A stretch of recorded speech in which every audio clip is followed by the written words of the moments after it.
Oh man, I love 2010. I can't wait to purchase around $85 worth of games for an average of exactly $7.41 from the humble Indie Bundle number 2 to support the Child's Play charity. Hey wait, what's this? This is Desura. If you were playing indie games from 2010 to 2014, you may have very well used this. If you have no idea what I'm talking about, here's what it looked like. Desura was a digital game distribution platform not unlike Steam, but with a focus on indie games and mods, and was made by the same people behind ModDB. It was announced first in late 2009 and was released to the public in 2011 with a whopping 65 games. You'd think that this isn't exactly competition against a giant like Steam, and you would be right, because Desura was completely different. You see, at this point in time, getting your game on Steam as a developer was hard. Not greenlight levels of hard, but some other level of hard, because even greenlight didn't exist.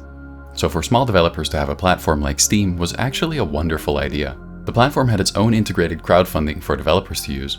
It hosted mods somewhat like the modern day Steam Workshop, and it was all by default DRM free, not unlike CD Projekt's good old games.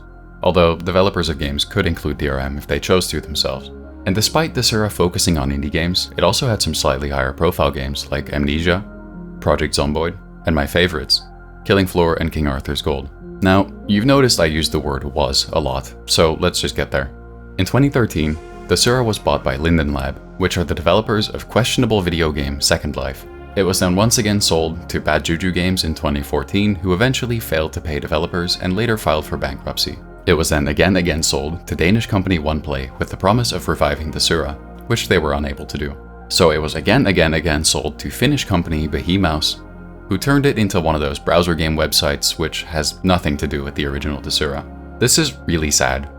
I don't know why Desura failed, why it had to be sold off over and over until there was practically nothing left. There is a universe out there where Desura stands alongside Steam and GOG, one place for most of your smaller indie games and mods. I believe Desura paved the way for other platforms like Steam to be better. Steam Workshop for integrated mod support, itch.io, Steam Greenlight and its eventual removal for smaller indie developers, and, well, GOG was already around selling DRM-free games. Desura, to me, despite its failure, was a positive impact on gaming. The only people who ever even dared to innovate, to break away from the streamlined yearly release of polished turds, are indie developers and modders. Games are art, and art is a little piece of someone's soul.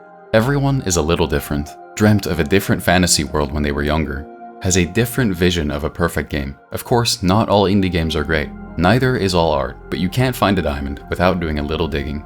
And when one of these diamonds gets copied and adapted by a AAA developer, something is lost, and I think the people behind ModDB and Desura know that. Gaming isn't dead. It's just indie. Vote with your wallet.